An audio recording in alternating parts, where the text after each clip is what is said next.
Good morning, good afternoon and good evening my dear students. जिस भी समय आप इस वीडियो को देख रहे हैं, आप जानते हैं सीबीएसई 10th क्लास सिविक्स का second chapter that is federalism. अब फेडरलिज्म जो है प्यारे बच्चों, आप सभी जानते हैं, हमने इसके फीचर्स को देखा है। अब हम इसको ये देखेंगे कि जो अभी हमने फीचर देखे वो एज अ होल फेडरलिज्म की जो डेफिनेशन है, जो फीचर है वो ये है। अब इंडिया जो है उसके संदर्भ में हम इसको देखेंगे कि what makes India as federal, है ना। क्योंकि आप सभी जानते हैं हमारा जो भारत देश है जब आजाद हुआ 15 अगस्त 1947 को, तो एक बहुत ही मतलब it was not a good कि सब कुछ बहुत आराम से हो गया था, आसानी से हो गया था। बहुत लोगों का अत्याचार, मार काट हुई, है ना। धर्म के नाम पर काफी जो है एक दूसरे को मारा गया। तो वो सब देखते हुए, है ना, और फिर हमें कहीं जाके जब आजादी मिली, जब हमारा कॉन्स्टिट्यूशन जब बनाया गया, तो उस कॉन्स्टिट्यूशन में कहीं मतलब डिक्लेयर किया गया कि India is a union of states. कहीं पर भी पूरे संविधान में, जो दुनिया का सबसे बड़ा संविधान है, उसमें कहीं पे भी फेडरलिज्म या फेडरेशन जो वर्ड है वो कहीं पे भी यूज नहीं हो रहा है। तो यानी कि, लेकिन अब हम कह रहे हैं कि India is a federal system, तो हाउ, जब हमारे कॉन्स्टिट्यूशन में नहीं लिखा है तो हम कैसे कह सकते हैं कि इंडिया जो है वो फेडरल सिस्टम है। तो लेकिन जितने भी फेडरलिज्म के जो हमने फीचर्स पढ़े हैं, वो सारे के सारे, जो हमने 7 फीचर्स पढ़े हैं, वो सारे के सारे यूं के यूं हम अपने भारत के संविधान में भी देखते हैं। या जब हम भारत की बात करते हैं तो उसमें भी फेडरलिज्म के सारे फीचर्स मतलब मौजूद है। यानी कि कहीं ना कहीं फेडरलिज्म के जो प्रिंसिपल है उसके ऊपर हमारा जो कॉन्स्टिट्यूशन है वो आधारित है। जब भारत का कॉन्स्टिट्यूशन बना था प्यारे बच्चों, उस समय 2 लेवल ऑफ गवर्नमेंट थे, 2 लेवल ऑफ गवर्नमेंट या 2 टीयर्स ऑफ गवर्नमेंट। एक तो सेंट्रल गवर्नमेंट और एक स्टेट गवर्नमेंट, है ना। तो 1992 में 3rd लेवल ऑफ गवर्नमेंट आया, जिसको पंचायती राज या मतलब या लोकल गवर्नमेंट जिसको हम बोलते हैं। तो इस यानी कि समय के साथ में इसको हमने और भी ज्यादा फेडरलिज्म की तरफ मोड़ा, है ना। हालांकि फेडरलिज्म की जो कंडीशन है वो शुरू में ही पूरी हो रखी थी, क्योंकि उसमें more than 1 type of government होती है, राइट। तो अब आप देखेंगे कि जो कॉन्स्टिट्यूशन है that declared India as the union of state didn't use the word federalism but based on its principle, लेकिन कहीं ना कहीं उसके प्रिंसिपल्स पर ही आधारित है। All 7 features apply in India, जो हमने पीछे पढ़े हैं। Originally provide 2 tier of government, later 3 tier as local government, है ना। कब? 1992 में। और उसको आप याद रखेंगे विद डिसेंट्रलाइजेशन, यानी कि पावर को और भी ज्यादा डिसेंट्रलाइज कर दिया, यानी कि और भी ज्यादा तोड़ दिया, यानी कम कर दिया, पावर को शेयर कर दिया, राइट। तो अब वही जो 7 फीचर्स हैं उसी को कहीं ना कहीं आपकी बुक में बताने की कोशिश की गई है। ये टोटल अगर हम देखेंगे तो ये 9 फीचर्स में कन्वर्ट होता है, राइट। तो जैसे कि पहले आपको 4 तो ऑलरेडी पता है, if I am not wrong, that is union list या जो सेंट्रल लिस्ट है, जिसके ऊपर कानून बनाने का अधिकार सिर्फ और सिर्फ सेंट्रल गवर्नमेंट को है, ठीक है। कोई और उसको, वो जो सब्जेक्ट्स है 97, उसके ऊपर वही कानून बना सकती है, ठीक है। तो वो, और इसके जो एग्जाम्पल है प्यारे बच्चों, सबसे इंपॉर्टेंट है कि इसमें जो 1 मार्क का क्वेश्चन आता है, 5 मार्क का भी आ सकता है, लेकिन जो 1 मार्क का जो ट्रिकी क्वेश्चन बनता है, तो उसमें कोई वर्ड आपको पर्टिकुलर दे देते हैं और पूछा जाता है कि ये किसके अंडर में आता है, कौन से लिस्ट में, स्टेट लिस्ट में है, कॉन्करेंट में है, या कौन से लिस्ट में, राइट, या रेसिडुअरी लिस्ट में। तो उसके लिए आपको याद रखना है टिपका, CCDFB और फॉरेस्ट मस्ती, ठीक है। तो जब हम यूनियन लिस्ट, जब भी आपके माइंड में आए यूनियन लिस्ट, तो आपको ऑटोमेटिकली CCD, आपको पता है CCD कॉफी के लिए काफी फेमस है, और वहां पर बैठकर जब हम FB करते हैं ना, यानी कि फेसबुक करते हैं, तो यानी कि जो बड़ी चीज है, यानी कि सेंट्रल, उसके पास ज्यादा पैसा है, तो वो CCD में बैठ के कॉफी पीता है। तो CCD में बैठ के कॉफी पीता है और अपनी फ्रेंड रिक्वेस्ट सेंड करता है या फ्रेंड्स बनाता है। तो इसमें आपको CCDFB याद रखना है। C फॉर करेंसी, यानी कि ये वो सब्जेक्ट्स हैं, 97 के 97 नहीं बताए गए हैं, उसमें से कुछ सब्जेक्ट जो आपकी बुक में मेंशन है, जिसको क्वेश्चन की तरह पूछा जा सकता है, हमें पता भी होना चाहिए, और उसमें एक नेशनल इंटरेस्ट है, मतलब पूरा कॉमनली उसको यूज किया जाता है इन सब्जेक्ट्स को, केरला से लेकर जम्मू तक और अरुणाचल प्रदेश से लेकर गुजरात राजस्थान तक। तो वो क्या है? C फॉर करेंसी, एक ही करेंसी होगी, आपको पता है। कम्युनिकेशन सिस्टम, ये भी क्या है, उन्हीं के अंडर में है। फिर क्या है? Defence, right. फिर F फॉर फॉरेन, जो फॉरेन में जितने भी ट्रीटीज होती है, और B फॉर बैंकिंग, ठीक है। तो आप यहाँ पे भी देखेंगे, आपको ये इजीली हो जाएगा, currency, communication, defence, foreign, banking, CCDFB। ऐसी फिर दूसरा है that is state list. State list में आपको पता है 66 सब्जेक्ट्स हैं और ये आंसरेबल नहीं है सेंट्रल गवर्नमेंट को, ये पीपल ऑफ इंडिया को ही आंसरेबल है ये भी। तो ये जो 66 जो टॉपिक्स हैं या जो सब्जेक्ट्स हैं इसके ऊपर कानून बनाने का अधिकार सिर्फ और सिर्फ किसका है, हमारी स्टेट गवर्नमेंट का। तो इसको जब आप याद रखेंगे तो आप कैसे याद रखेंगे, विद टिप का, राइट। तो सीसीटी एक मेन आपको याद हो गया। देन हमारा जो है टिप का, T for trade, I for irrigation, P for police, है ना, आपको पता है पुलिस जो है वो स्टेट की होती है, राइट। फिर कॉमर्स एंड एग्रीकल्चर, और एग्रीकल्चर जो मैटर है वो कहीं ना कहीं स्टेट का ही होता है। लेकिन आप देखेंगे कि हमारी यूनियन में भी एक एग्रीकल्चर मिनिस्टर होता है ना, वो कहीं ना कहीं सबको संभाग करने के लिए। अदरवाइज जो एग्रीकल्चर के ऊपर जो कानून है वो बेसिकली जो स्टेट गवर्नमेंट है उसी के अंडर में होता है। फिर आप देखेंगे थर्ड कॉन्करेंट लिस्ट, वही क्वाइड वाला याद रखना है। कॉन्करेंट लिस्ट में 47 सब्जेक्ट्स हैं और इन दोनों में के ऊपर जो कानून बनाने का अधिकार है वो दोनों को है, स्टेट को भी है और सेंटर को भी है। इसको आप कैसे याद रखेंगे, यानी सेंटर और स्टेट कहीं ना कहीं दोनों ही मस्ती में है ना, दोनों के पास ही पावर है। तो मस्ती कहाँ पे कर रहे हैं लोग, फॉरेस्ट में, है ना। तो फॉरेस्ट में मस्ती, यानी कि जो फॉरेस्ट डिपार्टमेंट है वो सेंटर के अंडर में भी है और स्टेट के अंडर में भी है, राइट। इसी तरीके से आप देखेंगे जो मैरिज है ना, मैरिज जो है सेंटर का भी है स्टेट का भी है। एडॉप्शन, किसी को एडॉप्ट करना होता है जब बच्चा, तो वो एडॉप्शन। सक्सेशन, यानी कि मेरे बाद उत्तराधिकारी जो होगा उसके लिए जो भी है वो सेंटर भी कर सकता है और स्टेट भी। फिर ट्रेड यूनियंस या जो ट्रेड्स हैं और एजुकेशन, ठीक है। तो इसी तरीके से आप देखेंगे trade, irrigation, police, commerce, agriculture, यहाँ पर forest, marriage, adoption, succession, trade union, education, ठीक है। दिस इज फॉरेस्ट में मस्ती, राइट। फिर आप देख रहे हैं रेसिड्यूरी सब्जेक्ट, और आपको पता है रेसिड्यूरी सब्जेक्ट्स वो होते हैं प्यारे बच्चों जो कानून के बनने के बाद जो सब्जेक्ट्स आए हैं, राइट। एक चीज तो आपको ये पता होनी चाहिए इसकी डेफिनेशन में, यानी जैसे आप कह सकते हो कंप्यूटर्स, मोबाइल्स, जो हम इजीली देख रहे हैं और आपकी बुक में भी मेंशन है। अब जो रेसिड्यूरी जितने भी सब्जेक्ट्स हैं उसके ऊपर कानून बनाने का अधिकार जो है वो सेंट्रल गवर्नमेंट के पास है, राइट। क्योंकि आपको पता है कि ये वेरी करता है फेडरेशन टू फेडरेशन किसके पास, क्योंकि होल्डिंग टुगेदर और कमिंग टुगेदर, होल्डिंग टुगेदर में अनइक्वल पावर है, मैक्सिमम पावर जो है वो सेंट्रल गवर्नमेंट के पास है। तो रेसिड्यूरी के ऊपर कोई भी कानून बनाना होता है तो वो कौन बनाता है, सेंट्रल गवर्नमेंट। फिर आप जैसे कि जानते हो कि जो होल्डिंग टुगेदर है, जैसा भी हमने देखा कि होल्डिंग टुगेदर में जो है अनइक्वल होती है power. Power is not equal but some states enjoy special power. कहीं ना कहीं स्टेट और सेंटर के बीच में पावर इक्वल नहीं होती है होल्डिंग टुगेदर में, कमिंग टुगेदर में होती है। तो लेकिन फिर भी कुछ जो स्टेट्स हैं उसमें उनको स्पेशल कुछ पावर्स मिली है, स्पेशल स्टेटस मिला है। जैसे आपकी बुक में मेंशन है जम्मू एंड कश्मीर, है ना। तो लेकिन अब Jammu and Kashmir is not a state, वो कहीं ना कहीं अब 2 यूनियन टेरिटरीज बन चुकी हैं, राइट। तो अब हमारी टोटल यूनियन टेरिटरीज जो है वो 9 है, राइट। तो यानी कि इसके अलावा और भी है, जैसे सिक्किम, है ना। आपकी बुक में मेंशन नहीं है, आपकी बुक में जम्मू ही है। लेकिन जम्मू जो पहले था उसमें हमारा जो संविधान है वो नहीं लागू होता था, उनका अपना संविधान था, अपना नेशनल फ्लैग था, उनकी जो अपनी असेंबली थी, वहां पर जो कानून पास होता है वही वहां पे लागू होता था। मतलब सेंट्रल गवर्नमेंट का उसमें कोई रूल नहीं था अकॉर्डिंग टू द आर्टिकल 370, है ना। और 370 आर्टिकल को कहीं ना कहीं अब हटा दिया गया है, राइट। तो in holding together power is not equal but some states enjoy special power. Jammu Kashmir को नहीं याद रखना है, वो स्टेट नहीं है, राइट। जब ये आपकी बुक बनी है तब जम्मू कश्मीर स्टेट था। यूनियन टेरिटरीज, अगला एक टॉपिक अभी आ गया, यानी कि अब जो जम्मू एंड कश्मीर है क्या बन गया, यूनियन टेरिटरीज। अब जो यूनियन टेरिटरीज है वो स्टेट की तरह एंजॉय नहीं करती है जो पावर स्टेट को मिली होती है, राइट। इसके ऊपर जो ज्यादातर पावर होती है वो सेंट्रल गवर्नमेंट की अपनी पावर्स को अप्लाई करता है, एक्सेप्ट 2 यूनियन टेरिटरीज। हालांकि उसमें भी यही है, लेकिन फिर भी उनको कुछ पावर्स मिली है क्योंकि वहां पे लोग अपना मुख्यमंत्री चुनते हैं, एक तो पौंडीचेरी और एक दिल्ली, है ना, नेशनल कैपिटल रीजन जो है।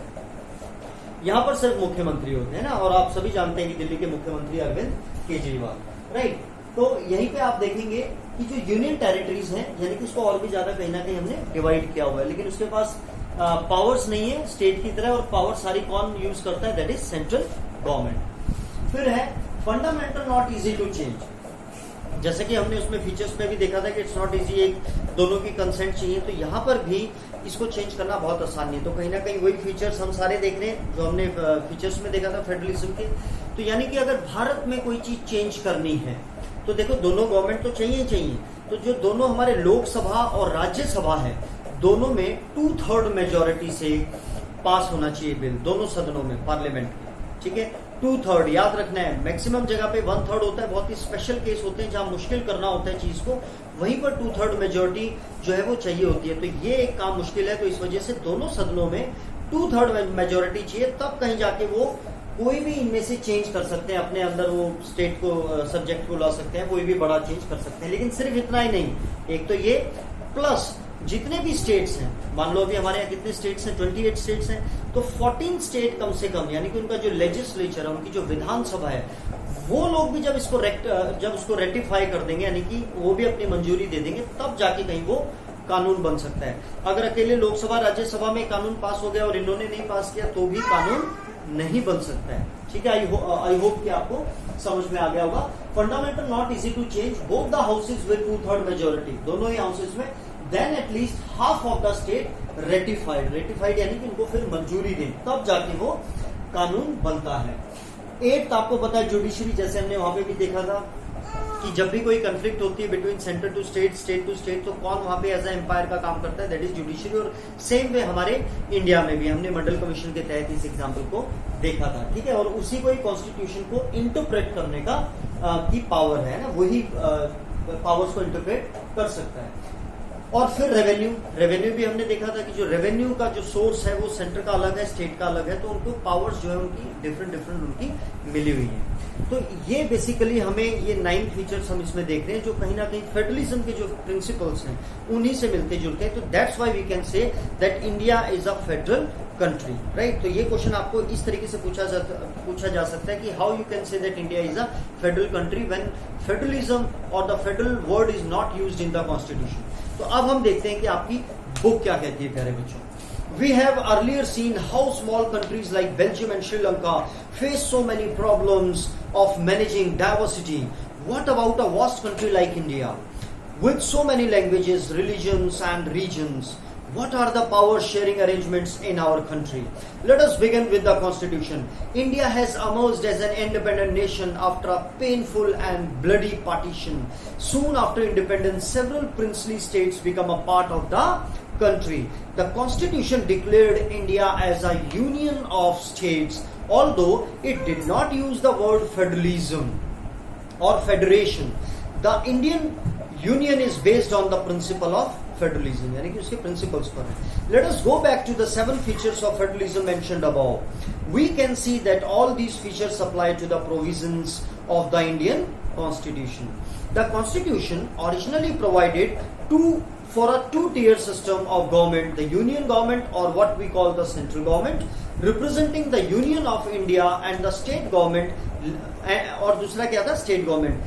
Later a 3rd tier of federalism was added in the form of panchayat और म्यूनिसिपैलिटीज, जिसको हम लोकल गवर्नमेंट बोलते हैं, या डिसेंट्रलाइजेशन 1992 में, उस समय मैं 2nd क्लास में था, right. As in any federation these different tiers enjoy separate jurisdiction, right. तो कहीं ना कहीं उन सबकी जो jurisdiction है, एरिया है जो उनका सेपरेट है, और उनका जो रेवेन्यू है वो भी सेपरेट है। विदाउट रेवेन्यू जो है वो उसके पास कोई पावर या अथॉरिटी आप नहीं कह सकते हैं। The constitution clearly provided a 3-fold distribution of legislative power between the union government and the state government. Thus it contains 3 lists.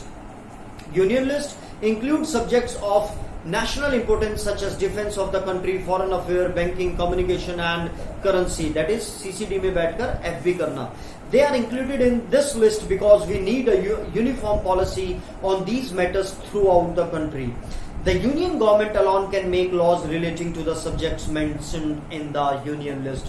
यानी कि कहीं ना कहीं हमें इसलिए भी जरूरी है क्योंकि ये पूरे भारत में एक समान ही होनी चाहिए। डिफेंस है पूरे भारत का, मतलब एक ही होना चाहिए। सेकंड है state list, contains subjects of state and local importance such as police, trade, commerce, agriculture and irrigation, that is TIPCA. The state government alone can make laws relating to subjects mentioned in the state list, यानी कि उसी के पास ही power है। Third one is concurrent list, include subjects of common interest to both the union government as well as the state government such as education, forest, trade, union, marriage, adoption and succession. Forest में मस्ती. Both the union as well as the state government can make laws on the subject mentioned in the list.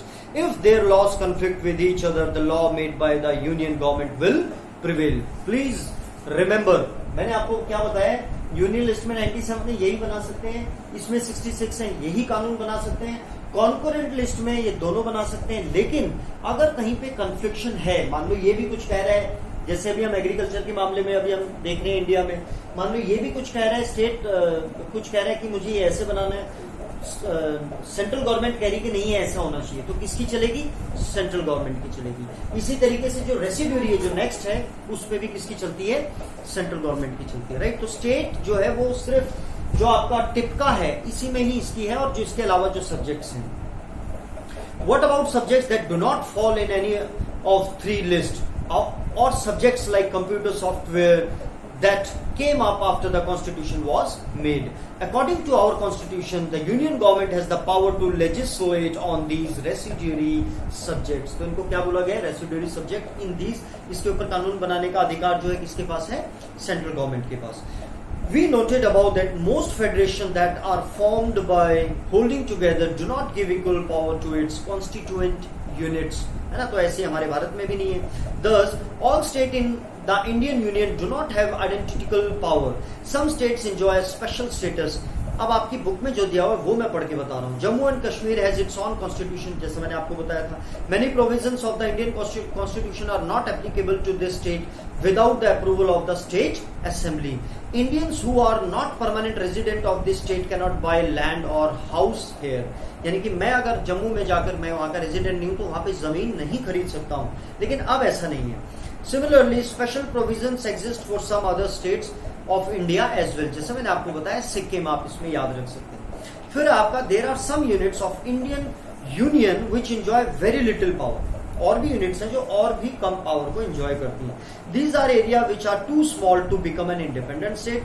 वो area या तो बहुत ही ज्यादा छोटा है कि एक स्टेट बन सके, या उसको हम किसी भी स्टेट के साथ मिला नहीं सकते क्योंकि अपनी उसकी इंपॉर्टेंस बहुत ज्यादा है. जैसे हम दिल्ली की अगर हम बात करें, too small to become an independent state but which could not be merged with any of the existing states. These areas like Chandigarh or Lakshadweep or the capital city of Delhi are called union territories. These territories do not have the powers of a state. उनके पास जो power है वो state की तरह नहीं है. The central government has special power in running these areas. यानी कि यूटीज में भी किसके पास स्पेशल पावर है? सेंट्रल गवर्नमेंट के पास. This sharing of power between the union government and the state government is basic to the structure of the constitution. It is not easy to make changes to this power sharing arrangement. The parliament cannot on its own change the arrangement. यानी parliament अपने आप में इसको change नहीं कर सकती है. Any change to it has to be first passed by both the houses of parliament with at least 2/3 majority. Please remember 2/3 majority. Then it has to be ratified. मंजूरी लेनी पड़ेगी किससे? By the legislatures of at least half of the total states. Right? तो वो जो हमने देखा था कि ratification चाहिए. The judiciary plays an important role in overseeing the implementation of the constitutional provisions and procedures. In case of any dispute about the division of powers, the High Court and the Supreme Court make a decision. The union and state government have the power to raise resources, revenue wala, by levying taxes in order to carry on the government and the responsibilities assigned to each of them. यानी उसके लिए उनके पास revenue करने की power भी है ताकि वो जो भी उनके काम है एडमिनिस्ट्रेटिव, उनको अमली जामा पहनाने के लिए वो अपना पैसा इकट्ठा कर सकें. तो this is all about this beautiful topic. मैं ऐसा मानता हूं कि आपको शायद कोई प्रॉब्लम नहीं होगी, फिर भी अगर आप हैं कोई डाउट है तो please ask me. God bless you all, love you all.